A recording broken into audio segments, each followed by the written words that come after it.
Bueno, pues yo les voy a leer el último mensaje que nos corresponde para la iglesia de Pérgamo.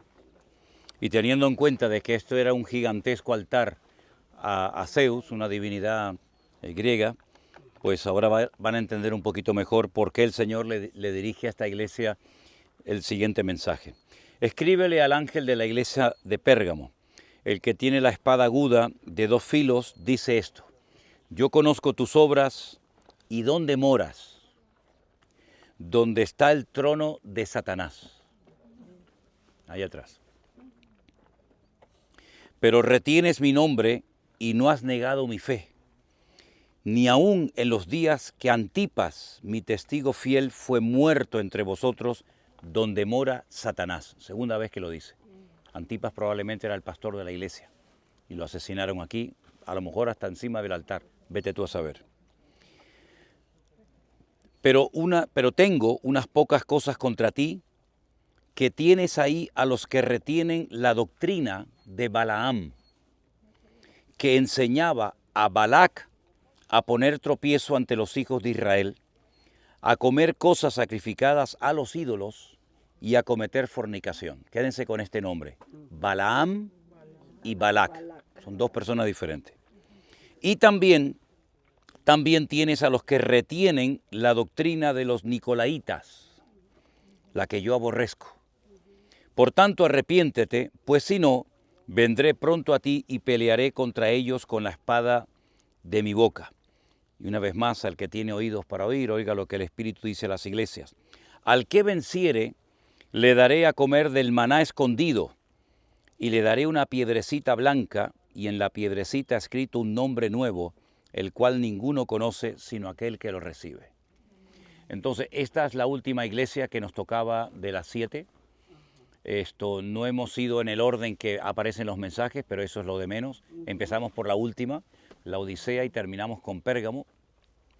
Y aquí efectivamente es donde Satanás tenía su trono. No es que Satanás viviera aquí, pero hay lugares en el mundo donde Satanás ha sido bien acogido y donde parece como que se ha sentido a gusto en algunos momentos puntuales de la historia. Las características de la esencia de Dios, los atributos de Dios, son intransferibles, son propios de su persona. Él transmitió muchas cosas a los seres humanos, ¿verdad? La vida, en fin, muchas cosas, pero hay 3 atributos principales de Dios, como son la omnipresencia, que todo lo puede, la omnisciencia, que todo lo sabe, pasado, presente y futuro, y la omnipresencia, que es capaz, omnipotencia, omnisciencia y omnipresencia, que están en todas partes al mismo tiempo. Satanás y ningún ser creado por Dios tiene esas características. Satanás no está en todas partes al mismo tiempo. De hecho, cuando vas y dices, bueno, ¿dónde se movía Satanás? Bueno, una vez el Señor le dice a Satanás, ¿de dónde vienes? Le dice, de rodear la tierra. Pero también lo encontramos en el jardín del Edén. Estuvo allí un tiempo, ¿no? Y tentó a Eva. La única vez que Satanás en persona tentó a alguien fue con Eva y con Jesús. Nunca más ha ido en persona a tentar a una persona. Él en persona, ¿vale? Entonces, lo encontramos en la presencia de Dios, lo encontramos en el huerto del Edén, lo encontramos en el desierto de Judea, tentando al Señor Jesucristo. Y parece ser que este ser era como un imán, donde Satanás, como por así decirlo, se sentía muy cómodo y se sentía muy a gusto. Pero en este lugar, donde estaba un símbolo satánico terrible, como el altar de Zeus, era donde había una congregación. Y claro, cuando una iglesia está en un lugar de ambiente contaminado, espiritualmente hablando, La santidad de la iglesia tiene que ser no de 100%, tiene que ser de 1000%. ¿Por qué? Porque el ambiente espiritual te puede en un momento determinado arrastrar y llevar a la destrucción. Hay lugares donde hay una apertura espiritual muy grande, a veces cruzando de una calle a otra. Eso nos ha pasado muchas veces. Pero hay otros lugares donde la presión, la atmósfera, el ambiente espiritual es muy cargado, muy contaminado. Y ese era el caso de la iglesia de Pérgamo. Un lugar donde no solamente había la presencia, porque claro, si hay un altar es porque hay sacrificios. Es decir, en todo lugar donde ha habido o hay derramamiento de sangre, el diablo siempre está, de una manera u otra. La sangre es un elemento tan poderoso en la Biblia que dice la palabra de Dios que la primera vez, bueno, voy a pedir, ¿dónde está Elena? Ven un momentito. No es para que lo respondan ahora, simplemente para que mediten. Ven un momentito. Hay como una especie de acertijo o de adivinanza. Ponte aquí, ponte aquí. ¿No te acuerdas tú? No, como lo voy a decir y después me vas a decir, lo dijiste mal, pues prefiero que lo digas tú. Lo de la... Ya. Escuchen esto un momentito, después Bueno. yo sigo con el tema de la sangre, ¿vale? Es una adivinanza. No digan basada nada en ahora, ¿vale? Bueno, en la Biblia, por así decir.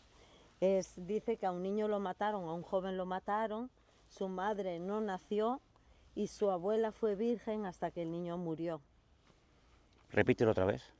A un joven lo mataron, su madre no nació y su abuela fue virgen hasta que el niño murió. Ok, lo dejamos ahí, ¿vale? Entonces, cuando Caín se levanta contra su hermano Abel y Dios lo confronta, que por cierto no era la primera vez que Dios le hablaba a Caín, Abel en principio nunca le dijo nada, ¿no? Porque al que hace las cosas bien, ¿qué te tiene que decir el Señor? ¿Qué te tiene que confirmar a ti el Señor si estás en orden? Nada. Pero sin embargo Dios le habla a Caín y le dice, tienes el semblante decaído, te veo mal, no estás bien, porque si hicieras las cosas bien, el mal se alejaría de ti y la bendición vendría a tu vida. Y la segunda vez que le habla, Dios le dice, ¿dónde está tu hermano Abel? La respuesta fue tremenda, ¿no? ¿Soy yo acaso guarda de mi hermano? Pues claro que tú eres guarda de tu hermano. Y entonces como él intenta ocultar su asesinato, Dios le dice algo increíble. Y le dice, la voz de la sangre de tu hermano Abel ha llegado a mi presencia. Hay algo que emite la sangre, como que Dios ahí está, ¿no? Fíjate hasta qué punto este elemento es tremendo, que cuando van a salir de Egipto, después de casi 400 años, que no fueron todos de esclavitud, pero gran parte de ellos sí, el Señor les dice, hoy van a hacer algo que va a ser el principio del año religioso. Este día no lo tienen que olvidar jamás y lo tienen que recordar de generación en generación. Hoy tienen que matar un cordero, no le rompan ningún hueso, pero con la sangre de ese animal tienen que pintar el dintel, los postes y la puerta de la casa. Y se les queda grabado que la sangre de aquel animal fue lo que a ellos les salvó de la muerte, porque en aquel momento si no hacías eso, aunque fueras del pueblo de Israel, podías también caer muerto, el primogénito, ¿no? Cuando los espías van a la casa de Rahab, dice que atan un cordón grana o rojo en la ventana de ella y dice que ella vivía eran dos muros, dos círculos concéntricos, ¿no? Uno fuera y otro más adentro y la Biblia dice literalmente que ella vivía entre muro y muro y toda la muralla cayó menos la casa de ella. La casa de ella permaneció. Pues caerán a tu lado 1000 y 10.000 a tu diestra, mas a ti no llegará, por cuanto has confiado en el Señor, ¿no? Y cuando se escribe la carta a los hebreos, el autor de la carta, quien quiera que haya sido, dice, si la voz de la sangre de Abel llegó a la presencia, estoy parafraseando, ¿no? Llegó a la presencia del Señor, ¿cuánto más la sangre del unigénito Hijo de Dios? ¿Verdad? Entonces aquí se derramaba sangre, porque el diablo siempre imita la obra de Dios. Tú ves las culturas de origen pagano y todas hacían sacrificios con derramamiento de sangre, incluso en algunos casos derramamiento de sangre humana. Los mayas, los aztecas, los incas, los griegos, los romanos, todo el mundo siempre estaba con la sangre, ¿no? Por eso dice la Biblia, la sangre ni la toques, porque en la sangre está la vida. Y Jesús que derramó su sangre en la cruz del Calvario, ¿no? Bueno, entonces el tema es que en este lugar la iglesia no estaba en un estado espiritual óptimo para poder soportar la presión de vivir en un lugar que se llama metafóricamente el trono de Satanás, donde Satanás ahí está a sus anchas, ¿no? Porque además de vivir en un ambiente contaminado, el problema es que le habían dado lugar en la iglesia a una doctrina que se llamaba la doctrina de los nicolaitas, que ya dije en una de estas visitas, que puede ser que uno de los diáconos de la iglesia primitiva, llamado Nicolás, se torciera. Realmente no sabemos bíblicamente en qué consistía esta doctrina, pero realmente era algo que a Dios no le hacía ninguna gracia. Y parece ser que se había extendido ya en el siglo I esta enseñanza falsa, esta doctrina errónea, herética, del verdadero evangelio. Pero aparte de eso, se menciona a dos personajes del Antiguo Testamento.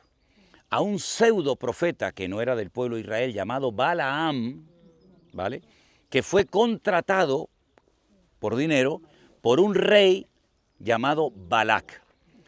Balac sabía perfectamente que desde que salió el pueblo de Israel rumbo a la tierra prometida, se enfrentó con muchos reyes por el camino y a todos los derrotaba. De una manera u otra, en el campo de batalla, Israel era invencible. Entonces Balac dice, bueno, a esta gente en la guerra no le voy a ganar, pero voy a cambiar la estrategia. Voy a contratar a un pseudo profeta para que los maldiga, porque creían el poder de la maldición. Maldición es maldecir, mal hablar, y bendecir es bien hablar, ¿verdad? Entonces quiero que hables mal, quiero que los maldigas. Entonces dice que suba a lo alto de una montaña y hace sacrificios y derrama sangre de animales. Pero cada vez que él iba a maldecir, resulta de que le salían palabras de bendición. Y Balac le decía, pero tío, vamos a ver, me estás costando una pasta el traerte aquí, mucho altar, mucho sacrificio, pero cada vez que tienes que maldecir me los estás bendiciendo, ¿no? Bueno, el tema es que Balac dijo, mira, esto no funciona, este no sé quién es, entonces vamos a hacer algo. Como hay miles de judíos y del pueblo de Israel en el desierto y cantidad de chicos jóvenes, pues vamos a hacer fiestas, vamos a hacer un nova en el desierto. Entonces vamos a invitar a los chavales, hacían fiestas y entonces los chicos pues iban y fornicaban y pecaban y después al final terminaban adorando a quien les tocara. Y entonces por ahí Balac se les metió al pueblo de Israel. Entonces, utilizar la seducción, la manipulación, el sexo, hoy en día se mezclaría sexo, drogas, bebida, sexo, ¿cómo era? Sexo, droga y alcohol, y rock and roll, ¿no? ¿Vale? Pues eso era. Y esa fue la tragedia, la puerta abierta que abrió Israel el día 7 de octubre. Era exactamente igual. Pero en vez de con Baal o con Moloch, pusieron una estatua de Buda, toda la noche pim, pam, pim, pam, pim, pam, pim, pam, y al día siguiente, pues la tragedia padre, ¿no? Pues ese fue el sistema en el desierto que utilizó Balaam. Y entonces dice, esa doctrina, ese estilo de vida, ese modelo de vida, ustedes lo han metido. Es decir, hablando claramente, se les metió el mundo en la iglesia. Así de claro. Yo siempre he dicho que cuando el mundo nos imita a nosotros, es una honra. Pero cuando la iglesia tiene que imitar al mundo, es una vergüenza. Entonces, eso ha pasado mucho con la música. Porque la música es una de las cosas que más influencia y poder tienen los seres vivos. No hablo solamente de los seres humanos, ¿eh? Hablo en gallinas, hablo mira, te voy a poner un ejemplo, en las plantas, etc. Yo tenía una vez un coche en Galicia que lo quería vender. Y lo estaba limpiando, lo estaba poniendo bonito y tal. Y de repente se me acerca un señor y me dice, ¿lo estás vendiendo? Claro, tenía el cartelito y tal, ¿no? Digo, sí. Dice, si me lo llevas esta tarde a mi finca, te lo compro. Vale, entonces yo me voy a la finca donde él me dice. Y cuando llego era un campo enorme, así plano, todo de césped, de grama, ¿no? Todo verde, precioso, como un campo de fútbol gigante. Y en medio del campo tenía repartidas así como speaker, ¿no? Columnas de sonido a todo volumen, pero un sonido estridente por todo el campo. Claro, a mí lo que me interesaba es vender el coche, a mí como si tiene un elefante rosado allí, me daba lo mismo, ¿no? Pero cuando ya me pagó y le entregué las llaves y todo el rollo, digo, ¿le puedo hacer una pregunta? Digo, ¿y por qué tiene aquí la música a todo volumen en el campo si aquí no hay nadie? ¿Saben lo que me dijo? Se lo digo en otro momento. ¿Lo quieren saber? Sí. Ah, vale. Y me dice, es que yo soy criador de caracoles. Yo crío caracoles. Y entonces lo que hago es que la música los pone nerviosos, los altera, porque las ondas cuando le golpean, se ponen ansiosos y empiezan a comer. Y entonces cuando los peso, pesan más y me dan más dinero. Claro, cuidado con la música que estás escuchando, porque a lo mejor por la... Entonces, hace muchos años, hace años, cuando yo vine de Argentina, estaba de moda el tema de los mensajes subliminales, y yo los busqué y los encontré en muchos grupos, ¿verdad? Con aquellas cintas que había de aquella época y tal. Y resulta de que se hacían experimentos en granjas con gallinas, le ponían una música suave y tal, y las gallinas, venga a poner huevos, las gallinas estaban ahí en sus... Pero cuando les ponían música estridente se volvían locas y pum, algunas les daba como eso y se morían. Es decir, la música tiene una influencia en lo mental, en lo físico y en lo espiritual tremendo. ¿Cuál fue la solución cuando veían a Saúl hecho polvo? Dice, oye, hay que buscar a alguien que le toque música y que toque bien. Y dice que cuando David tocaba, el espíritu malo se apartaba de él, se sentía mejor y tenía alivio. Espíritu, alma y cuerpo era influenciado por la influencia positiva de la música. ¿Cuál es el libro más extenso de la Biblia y de qué trata? De la alabanza. ¿Cuál es? El libro de los Salmos. Entonces te das cuenta que el mundo de la música era el que dominaba a Satanás. Satanás era el líder, el responsable de toda la alabanza y la adoración del cielo. Tenía un arcángel, un general guerrero que es Miguel, tenía un arcángel que era para mensajes importantes, que lo envía a veces a un sitio y a otro, y tenía a este tipo que era el encargado de la alabanza, que dice que era, escucha esto, fuerte, el sello de la perfección, acabado en hermosura y lleno de sabiduría. Después de Cristo no ha habido nada más perfecto en el mundo que Satanás. Pero el Señor lo arrojó de su presencia, pero se llevó su sabiduría, su conocimiento y su autoridad y su belleza. Por eso es capaz de disfrazarse de ángel de luz. Y Él utiliza el poder de la música para volver loca a la gente.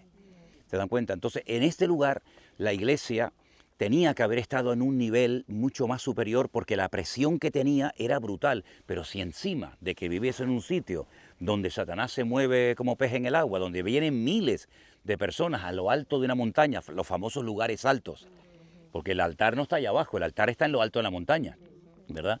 Si encima tienes esta presión y si además te abres a doctrinas falsas, a moveres mundanos, pues ya la iglesia tú mismo la estás condenando al fracaso y a la derrota, ¿no?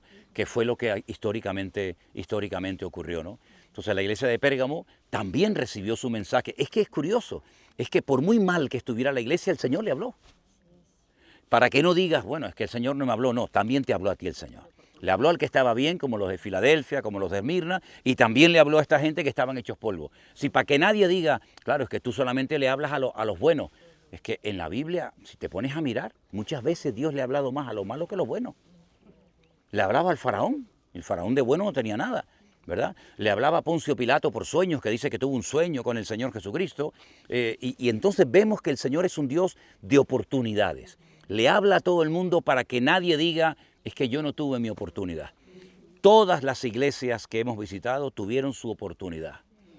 Algunas probablemente la aprovecharon, otras lo desperdiciaron, pero siempre termina diciendo esto, 7 veces, el que tiene oídos para oír, que oiga. Pero es que el verbo oír, por lo menos en hebreo, no sé en griego, pero por lo menos en hebreo es una palabra polivalente, es lishmoa, es oír y obedecer. Entonces podríamos haber traducido, el que tiene oídos para oír, obedezca.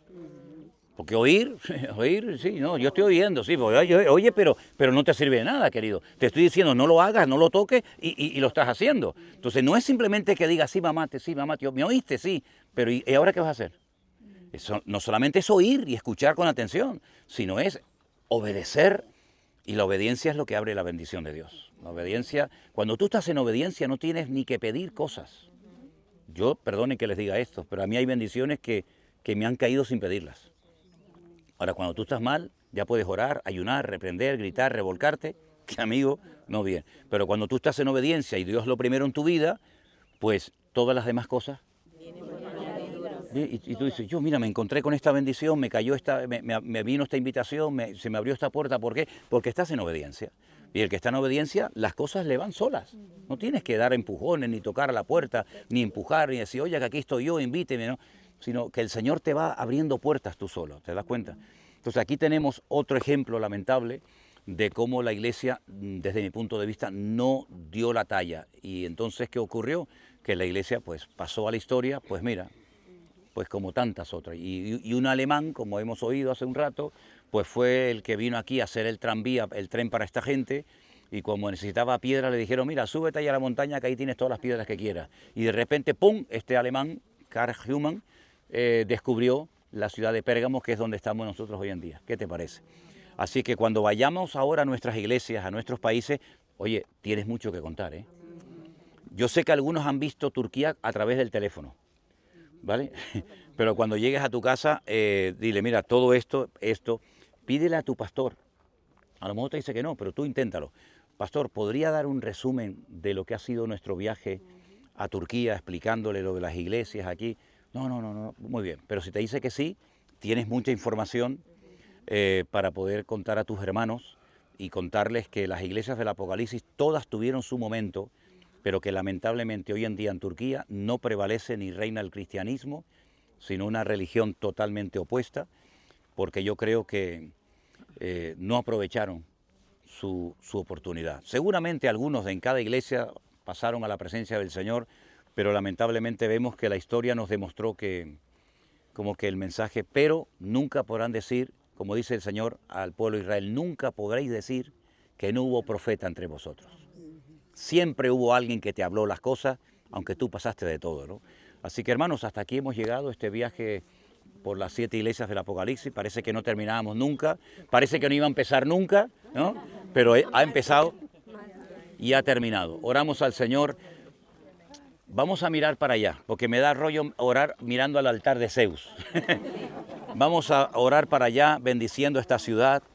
Y te damos gracias, Señor, porque en este viaje tú nos has acompañado, en este viaje tú nos has cuidado, y en este momento queremos estar en este lugar donde Satanás tuvo su trono, y nosotros bendecimos a esta ciudad, Padre. En el nombre de Jesús, oramos por sus habitantes, oramos por cada población, oramos por cada barrio, para que tú en el nombre de Jesús traigas victoria y para que tu palabra y tu luz no se apague por nada ni por nadie. Señor, esta ciudad es enorme y hay miles de familias, de jóvenes, de niños, Señor. Te pido en el nombre de Jesús que tú bendigas no solamente esta ciudad de Pérgamo, sino todas, Señor, estas ciudades y este país. Que en el nombre de Jesús la luz que el diablo intentó apagar vuelva a encenderse, Señor, en millones de corazones. Y que se produzca una revolución, un despertamiento espiritual sin precedentes.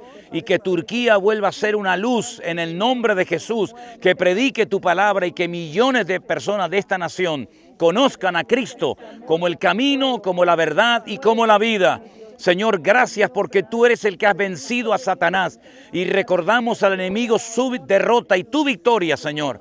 Tú eres el Rey de Reyes y el Señor de los Señores y pedimos que tu victoria, Señor, descienda sobre esta nación y miles de personas, millones de personas puedan llegar al conocimiento de la verdad. Gracias, Señor, por este viaje. Gracias por todos los hermanos que vinieron, por el esfuerzo que hicieron para venir a Turquía. Señor, que sea algo que traiga bendición y renuevo espiritual a nuestras vidas.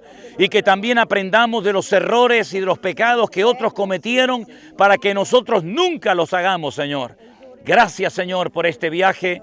Oramos también, Dios mío, por nuestra guía. Oramos, sigan orando. Fortaleza espiritual tremenda para que ella vea tu gloria y tu bendición todos los días de su vida. Gracias por Arte, Señor. Gracias por esta pequeña, gran mujer que tú has puesto en nuestro camino y que ha sido de tanta bendición para nosotros. La bendecimos y te doy gracias por su vida. Y la amamos, Señor, en el nombre de Jesús. Amén y amén. Dios te bendiga. Amén. Gracias por todo. Dios les bendiga. Amén. Amén.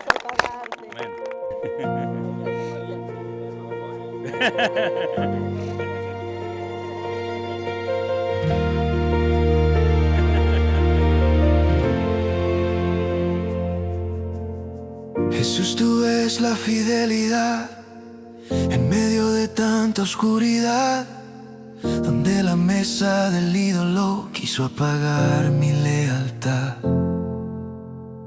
No has dejado de mirar cada paso, cada verdad, pero tiembla el corazón. Si se mezcla la traición, háblame otra vez, limpia mi interior. Si tu voz me llama, quiero oír tu dirección. No quiero seguir con verdad partida. Hazme volver a ti con el alma rendida. Dame el maná escondido, dame tu pan, Señor. Rompe todo engaño, guárdame en tu amor. Dame la piedrecita con mi nombre nuevo. Solo en tu mirada encuentro cielo. Había un canto falso allí, una mesa para confundir, la doctrina de Balaam y el pan de una fe